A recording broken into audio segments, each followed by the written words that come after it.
have to work on focusing on, how can I be the most efficient and have the best margin I can on the work that I do have. And if you can learn those things and make sure those become kind of a tenet of your business, you're just going to be more profitable your entire career.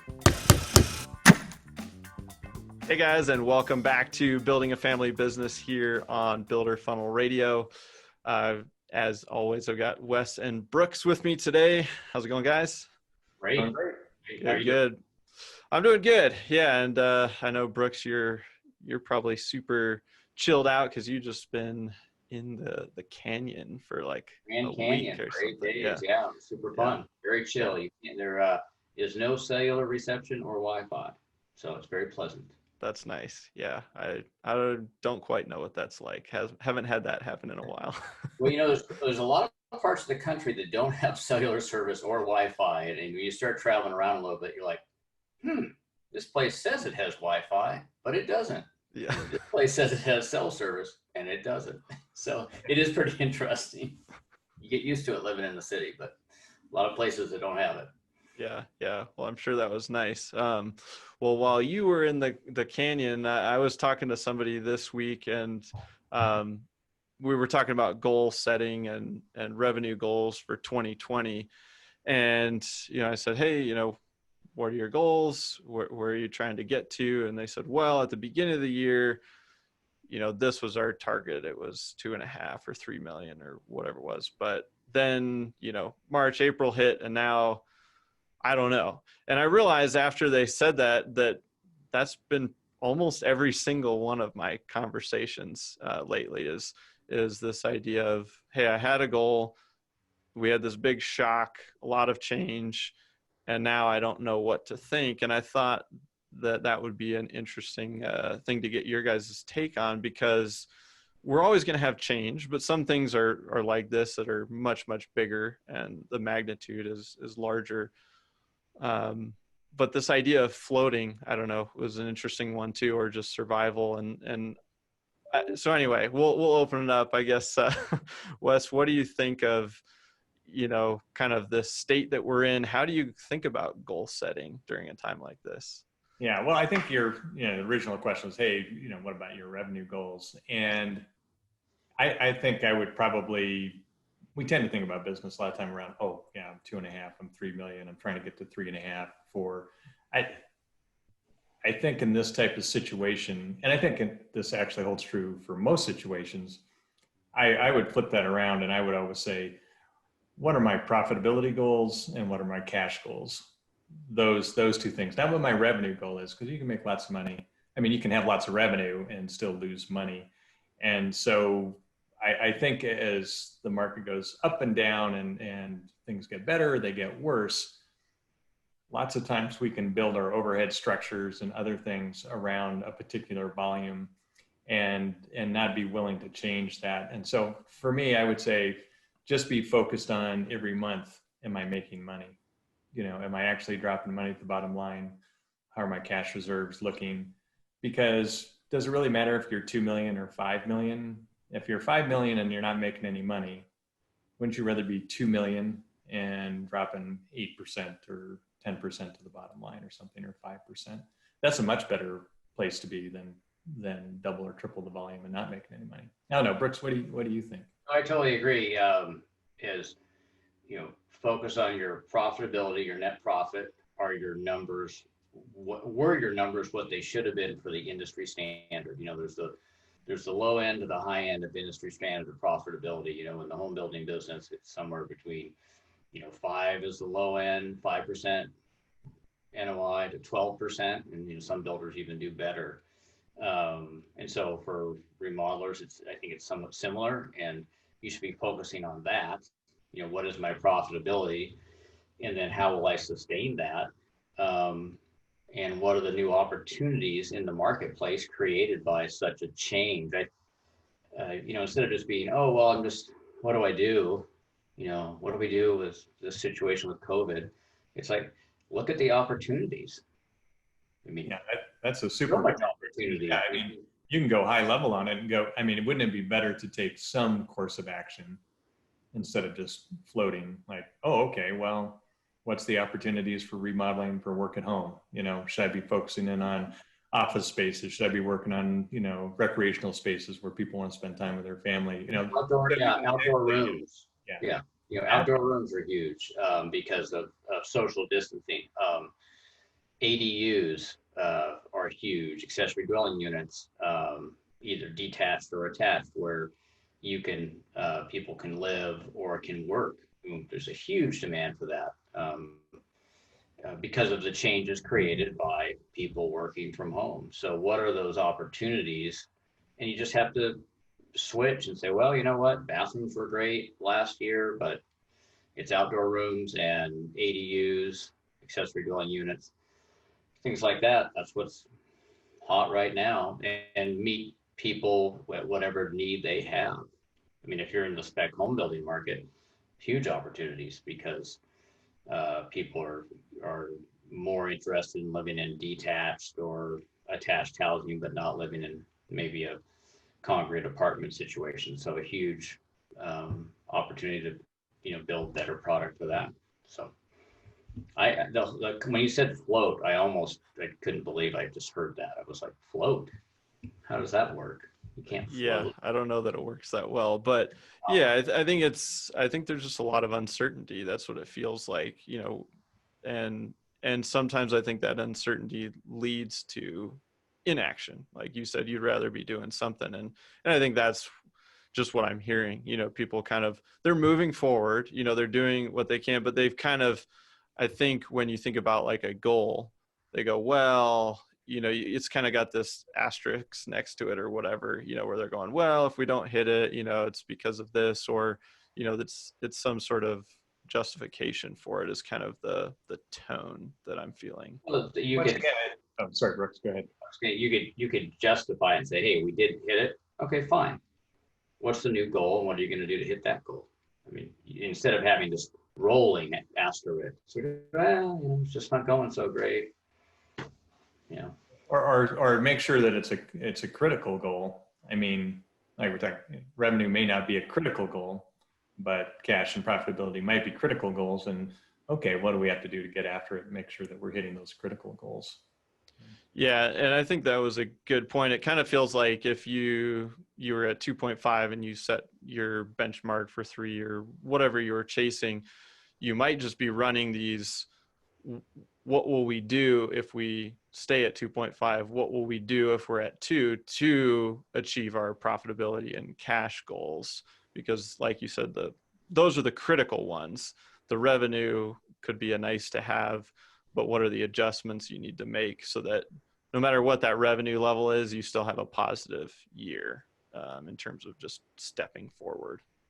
Yeah, I think the revenue side is to what Brooks was talking about, where you're looking for those creative ideas and what is the market really looking for now. So trying to take yourself up to that 30,000 foot view and say, okay, how is society changing? What's changing about our family dynamic? Is, you know, what's going on here? What are the opportunities for me? And the better you do in identifying those, that will drive your top line number. So when you identify those ideas, that's a top line driver. And then everything else, the cash and the profitability, is really, okay, how good of a job am I doing internally in delivering on that?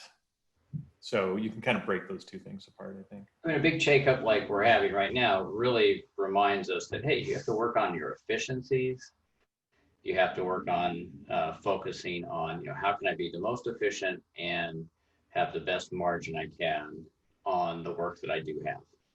And if you can learn those things and make sure those become kind of a tenet of your business, you're just going to be more profitable your entire career. And you think about, you know, every percentage point that you drop to the bottom line year after year after year, it's just, you know, that much better.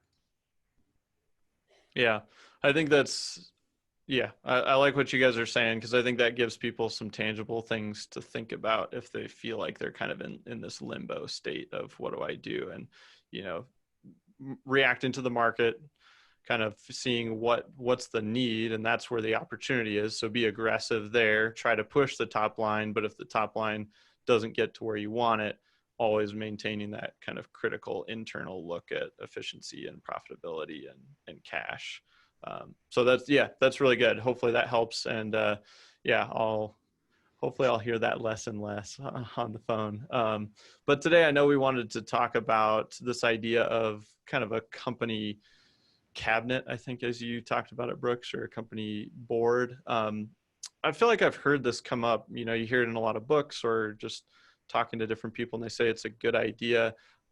I guess, Brooks, where do you start when you're trying to put something like this together? Well, there's a lot of different, you can do a lot of different research pretty easily on size of boards or boards that might work for the size of your company. And if everybody, it depends on the size of the company. So a lot of times if you're a sole proprietor or maybe a couple, partners, you can start out with what I like to call it, a kitchen cabinet, which comes back from the presidential days where we now have a cabinet for the president, but it started out informally as a kitchen cabinet where they would meet around in the kitchen and talk about, problems of the day. So that could be an informal group of people that you just respect in the industry or out of the industry, but in business, that could give you support and feedback. And it could be as simple as identifying 3 or 4 people that might be able to give you input and approach them and say, hey, would you be willing to, if I host a dinner, sit around and give me some of your thoughts based on my business. And, it can become as informal as that or more formal. I don't know, Wes, what do you think? Yeah, I think that's a great way to start. And, you talked about kind of came from the kitchen cabinet. I think on the business side, I think Henry Ford might have had one of the earliest kitchen cabinets, or eventually sometimes the phrase came out, eventually calling it a mastermind. So, and the concept really was, hey, I'm going to get 2, 3, 4, 5, 6, the number is a little bit irrelevant, but I'm going to get a group of people together that are all like-minded in the sense that they are all positive in supporting where I am trying to go with my company. And I can use all those people. If we're all focused on the same goal, then they can really be helpful to me in driving my business forward and providing some different perspectives. So I think that's the key, is that as you're starting to think about, hey, I'm going to put together a group of people. One of the things is, are they like-minded? Are they interested in helping you? And usually they are. If they accept to go on it, they're usually interested in helping you, but it's possible that they wouldn't be. And so make sure they're like-minded. And then I think after that, it's more of, what are my weaknesses? Where do I need help? And then I would be looking for those kind of people first, to be on that cabinet. What do you say, Brooks? Well, yeah, I would agree. And I would, how do you implement it? If you just say, gee, I feel like I'm out here by myself, I don't have any support, I'm trying to figure this out. And yeah, you don't have that many connections or something like that. Yeah. And so it can very easily start with take the idea you have there, Wes, which is you're trying to find some, some like-minded people that would support you. It can be just start with asking your vendors or suppliers, or, let's say you buy from the local lumber yard, and, who's the owner of your local lumber yard? Larry Lumber, I don't know, it might be, but he might own 10 lumber yards. That's a guy who could really help you understand how to, grow your business. And when you just have your one remodeling business or home building business, and he'd be, most likely be interested. So it's thinking, you would certainly know somebody, and he would know somebody going. Yeah. Right. So it's just thinking of, if you just went through your payables list, who do I pay every month? You say, well, gee, the local plumber, but he's a bigger plumber, and so you could work your way, through that, and you could end up with people, mostly likely, if you have someone on your kitchen cabinet that is a supplier or vendor, can make it more difficult if you had to change suppliers or vendors. But if it's at a higher level and those entities are bigger, it's not so much, so critical. I think you can also tap your customers. So Absolutely, yeah. have you started thinking about the universe that you swim in? So Brooks's point is a great one about going to your vendors and finding someone who, obviously they want you to be successful. So that's a great reason to have a vendor on there. Certainly someone who's been in business longer than you and probably bigger business and has a different perspective on some part of your business. But I think customers can be helpful. If you've got a great customer that you've managed to develop a good relationship with, then that can be a good one. I think another one might be even competitors. So Brooks and I serve on a board where we definitely have some of our competitors, but not within our market area. Call it co-competitors. Yeah, what's that? Co-competitors, meaning they're Co-competitors, but we're not, we don't run in the same circles all the time. So it's more to be gained than lost there. Sure. So sometimes you can bump into those folks if you belong to a trade association or something like that. But that's always good because they're doing the same thing you're doing and they can learn from you as well. And so they can look at that as a very positive thing to be. I think they go to your associations if you're of a size where you're not ready to travel to, the National Association of Home Builders or Remodelers or something like, because it's just too big of a stretch. Then your local Chamber of Commerce, has something.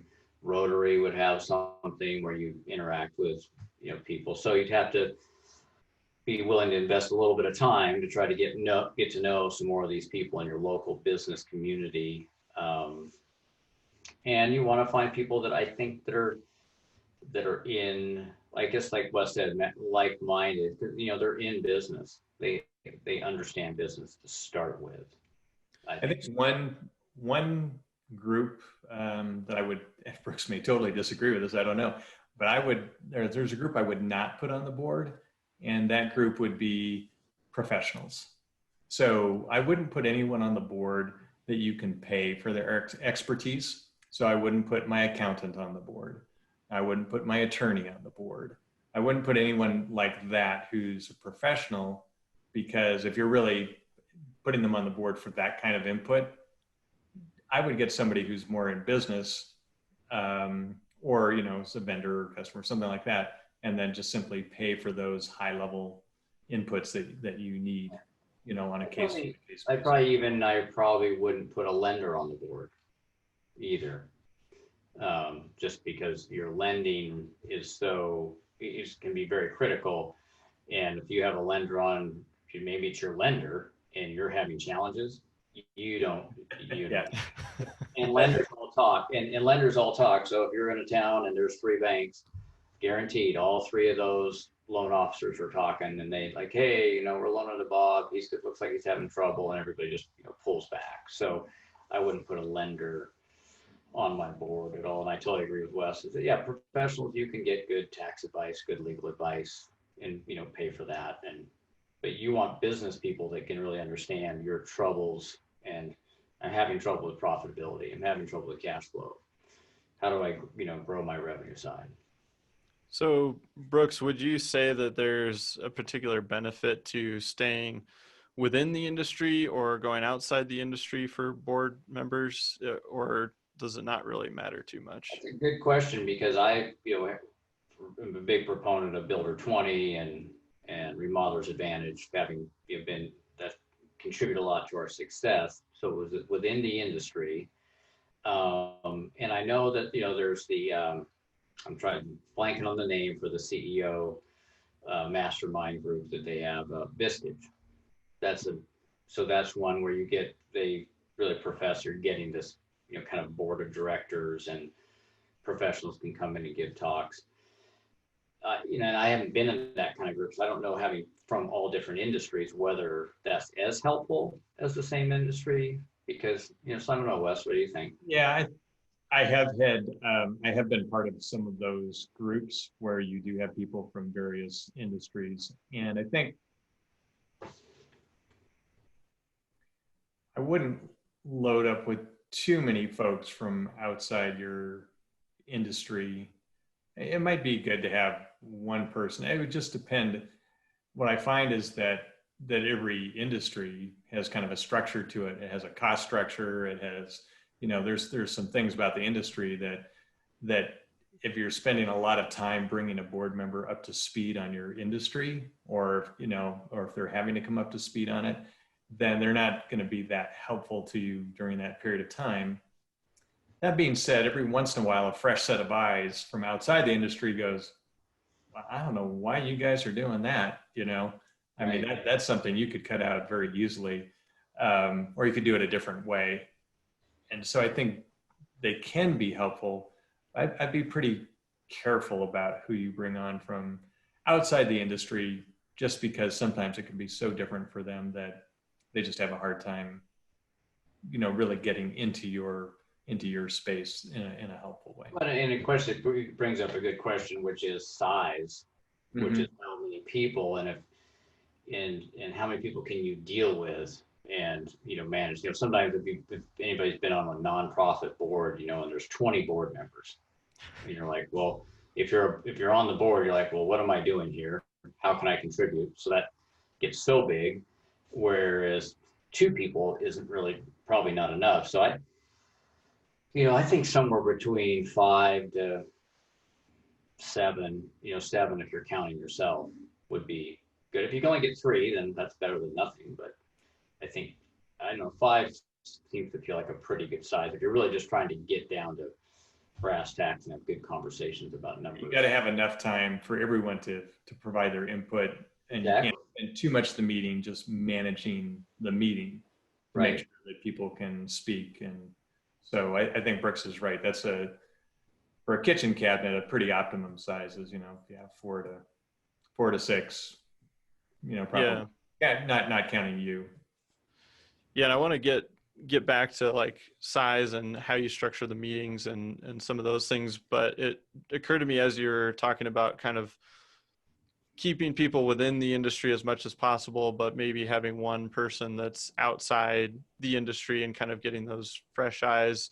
I feel like it's interesting because I kind of came into more of the construction world from more the digital marketing technology kind of space, had the awareness of the construction side, not to the level of detail that you guys grew up with and participated in that business. But I feel like I can sometimes see the technology trends or how things are happening in other industries and go, oh gosh, like construction is way behind here. That might present an opportunity. And so maybe a great one is if you can find somebody that had construction experience and then they move to another industry, or they've been in both, because then they have that context, but they also have the outside perspective. And that's probably rare, but I don't know. I feel like that's helped me in just being able to see some things earlier or faster than maybe you see it when you're. No, I think that's a great point. I hadn't really thought about, like the marketing perspective of going, okay, I'm going to get a marketing company. If I have a person from a marketing company or ad agency or something like that, they might have a different perspective on my industry, just and how you get out and meet customers. Yeah, or even just something that's more involved with tech or just any area of the business, but they might just be more progressive in that industry for whatever reason. Yeah, sorry, Brooks, go ahead. No, that's a great point. And it also brings up the idea of age range or experience range. And so age doesn't necessarily mean you have a lot of experience, but a lot of times it can. And you may want someone on there who's got a great depth of experience, so it's kind of seen all the problems that have come in the past, and there's going to be new problems, obviously. And then maybe some youth, which has some of that energy, like, well, try this, try that. What about this idea? Which is helpful too. That's a good point. If everybody's the same age, it's like, well, if you kind of have the same bandwidth of knowledge. Yeah, so having kind of a mix of experience and age is probably beneficial, because the age and wisdom can maybe, slow down and pump the brakes on the energy, but then you do get the ideas, and hopefully you find a nice middle ground there where you're pushing forward but not making some big mistakes. Yeah, I think if you have everyone in their 20s, that's one set of problems. If everyone's in their 60s, that's a whole nother set of problems as well. Yeah, absolutely. Yeah, and it's how to be if you're the owner and you're trying to run this cabinet, it's allowing time, as Wes said, for everyone to be heard, and then providing feedback. Oh, I've heard what everybody said, and then here's my plan of action based on all that input. And as much as I think the level of engagement you'll have from your board members or your cabinet members are going to be based on how you take their input and move it forward. If you just ignore them all the time, well then, why the heck did you do it? Yeah, that's a good point. You got to at least act on some of the outside advice or input. Otherwise, they're just sitting there feeling frustrated. Yeah, that's go ahead, Les. Yeah, I was just thinking about that, and I think as you think about how to structure your meeting, a good place to start is, hey, this is what happened since last time. This is what I did based on what we talked about last time, and this is so you give that little recap, and everyone goes, okay, it's worthwhile to show up to provide my input, whether you're getting paid or not getting paid, and then jump into the topic of the day. Yeah. So how have you guys typically structured, the meetings, either like length of the meeting, how often do you meet, and those types of things to really get the most value, but also be really aware of your board members' time and, making it efficient for them? I've got to, well, so. I know I asked like 4 questions and left it open-ended. So well, I think answer all of them right now. I think in terms of frequency, I would say not any more than once a month, and probably not any less than once every quarter, because once a month can seem like a lot for people sometimes, but if your business is young and growing and lots of things are going on, you may need that input once a month or once every 2 months. And so that rhythm might work pretty well. For a more established business, I think probably once a quarter is okay, especially if things are clicking along pretty well. If you go longer than once a quarter, there's no connection. There's no continuity. People don't remember from the last meeting. It's just too long. So I don't know. I'd say kind of that range. What do you think, Brooks? I would agree that I think if you're young and you're growing, things are pretty dynamic and changing. I'd go once a month and task yourself with generating your financials and sharing your financials and saying, hey, here's what we did, here's what we thought we were going to do, and report out, because that's part of what you're looking for, is someone to hold you accountable when it's hard to hold ourselves accountable at different times. So once a month is pretty good. It's a lot to ask, especially if it's a volunteer board, which may mean you may have to pay a little bit. I would do no less than quarterly. I find quarterly engagement can be lower based on, oh yeah, what happened last time and what's going on, and because people are busy with their own businesses. Yeah, a lot happens in 3 months. A lot happens in 3 months, and then I think you get a kind of less engagement in a way. Maybe if you went with a once every 2 months, that might be a happy medium. Might be a happy medium. Yeah, it is a balancing act. Depends on how busy your kitchen cabinet is on a personal level. They're super busy, and they're going to show up quarterly, and they'll have read everything you gave. If you presented everything a week ahead of time, they'll have scanned it, maybe spent an hour on it, and they'll be there ready to kind of engage at that moment. But they may not have dug much deeper than that because they're running full tilt.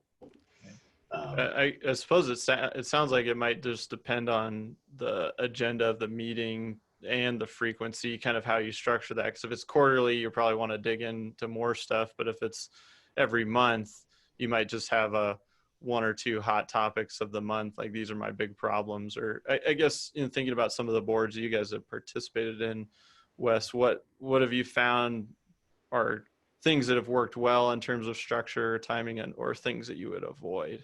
Yeah, I think one of the things I would avoid is making it a report out session.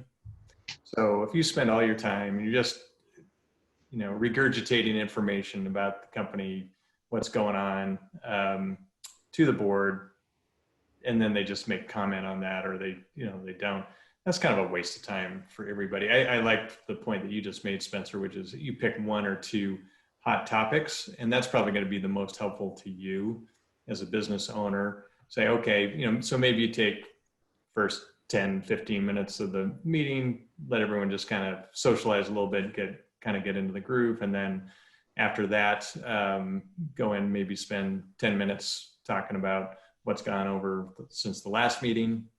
Do some reporting out, even if you've provided them with all that information up front, and then make sure that you've got, one or two things that you really need to solve, that you really need help with, and really dig into those things. And so you have enough time to go deep enough on it, instead of just kind of ping-ponging across the surface and, not getting people's really in-depth thought on it.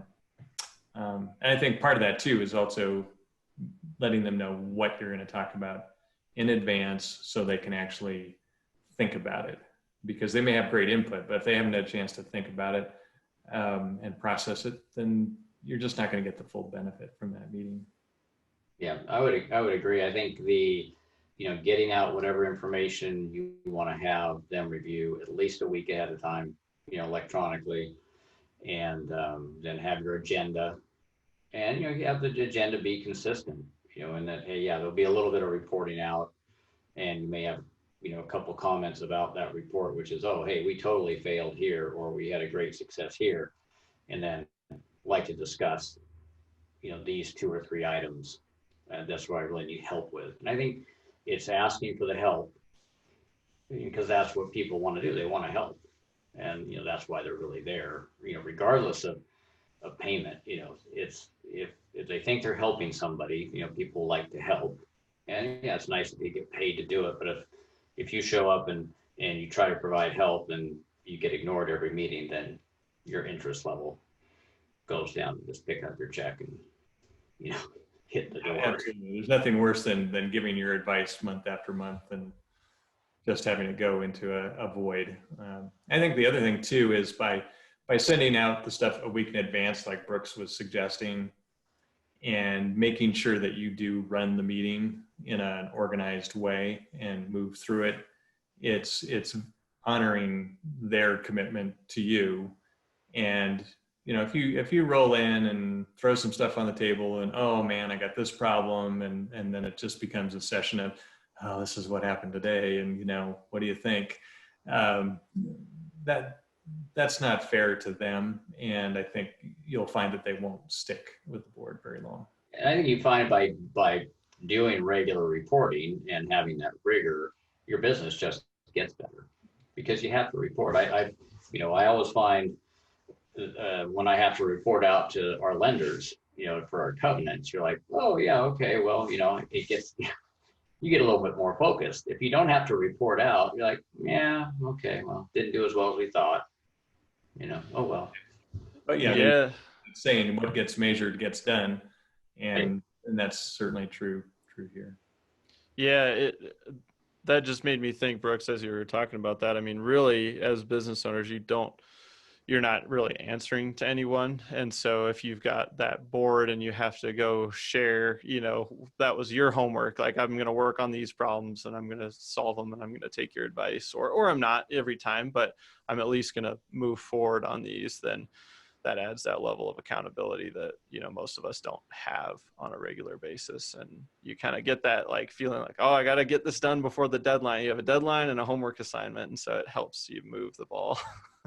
I would say one thing about that is that since you are reporting out and you're feeling, oh, I need to present this information, don't let pride get in your way and destroy the purpose of the kitchen cabinet.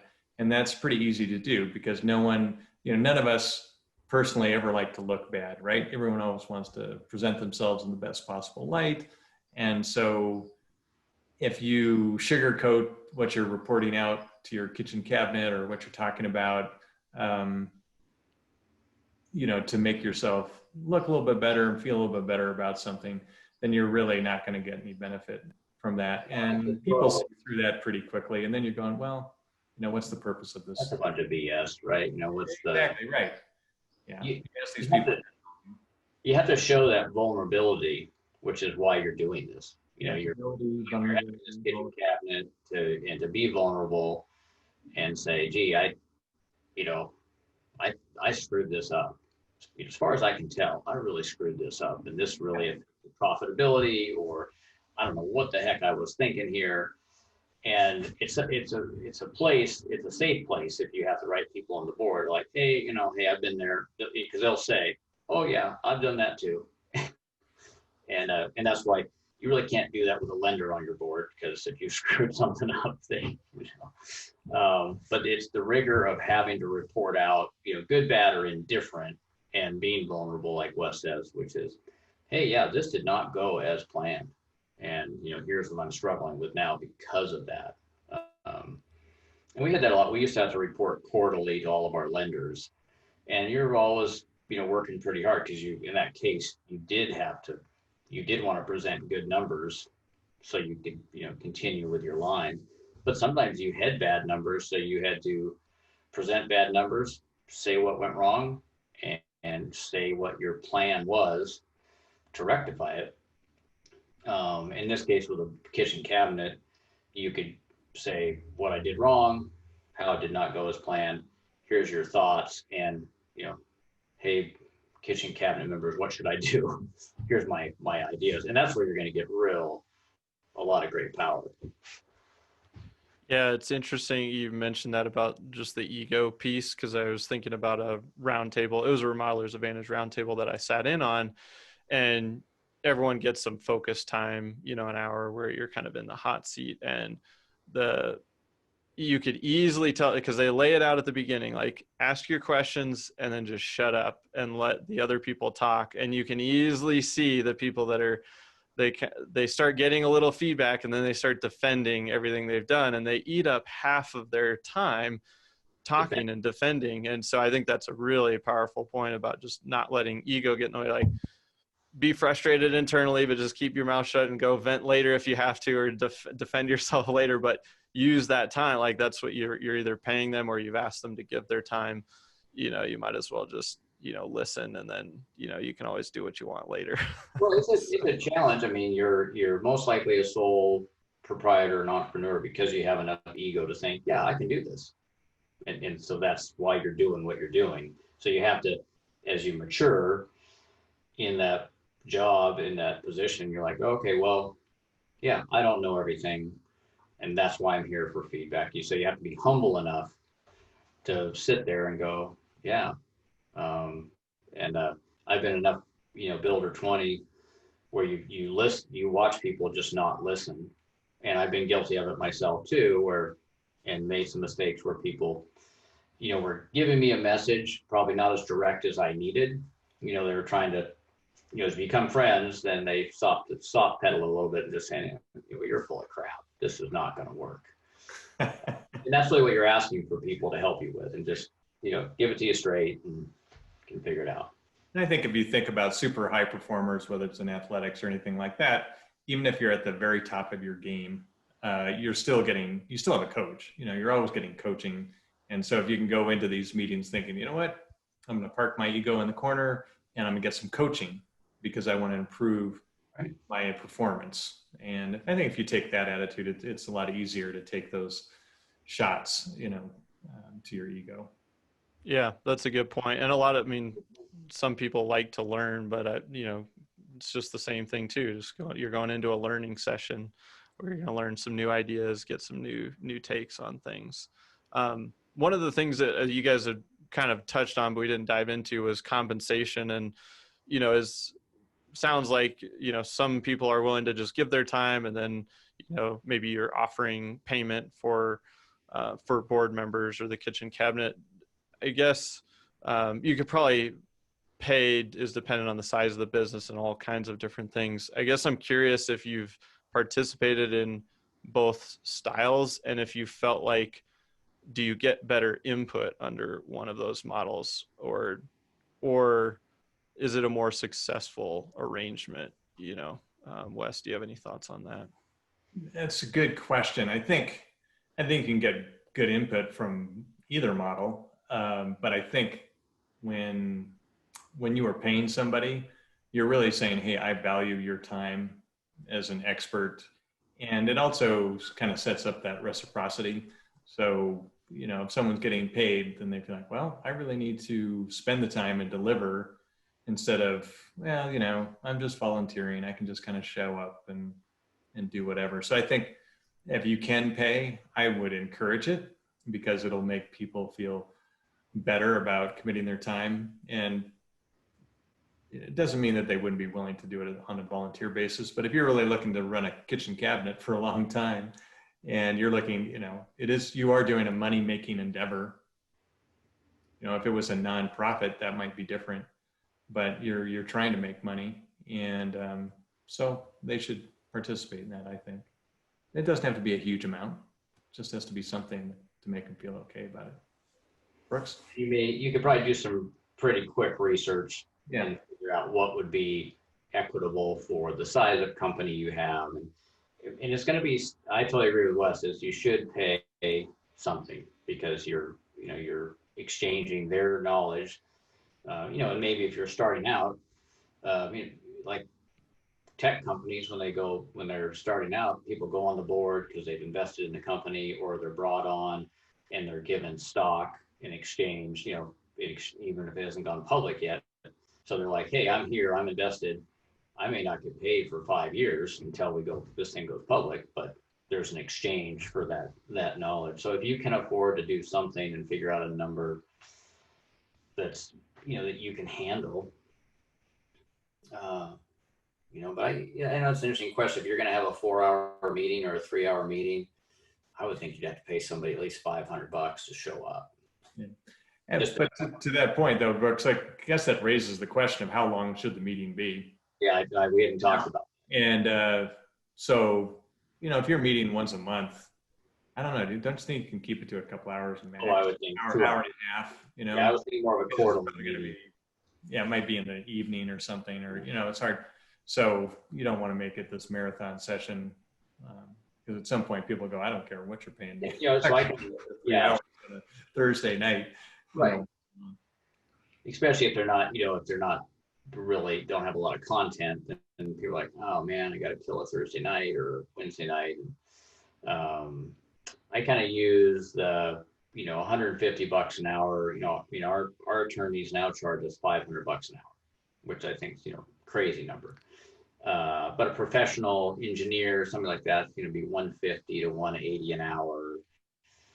So I kind of use that as a rough guide. Like, well, if I had someone here for a couple hours and I really valued what they were doing, what's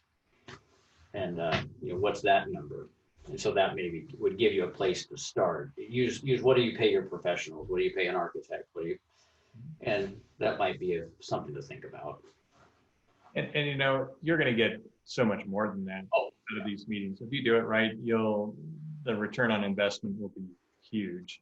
Excellent. So I wouldn't be afraid of that. It's more just, can I handle it from a cash flow standpoint, a profitability standpoint? Yeah, I think cash flow will go up by using this. Yeah, but if you keep to your time, so whatever your time limit is, don't abuse people by running past that time. Make sure that you are timely, because they know that's okay. I will be home, at such and such a time, because I know that they always end right at 7:30 or whatever it happens. Yeah, and I think if you can provide a meal, if you're able to do it all together, and meet around a conference table and provide something to eat, that always helps with dialogue and gets people a little bit more. I wouldn't provide alcohol, but no, in all seriousness, it's still business and it's not a social hour, but it lets people, hey, I get to eat. It's gotta eat anyways. Yeah. I gotta eat anyway. I'm missing dinner with my family, so it's and people have a little bit more energy after eating and having some time to talk a little bit while they're getting going. It helps loosen the thing up, and then people are home by 8:30 or something.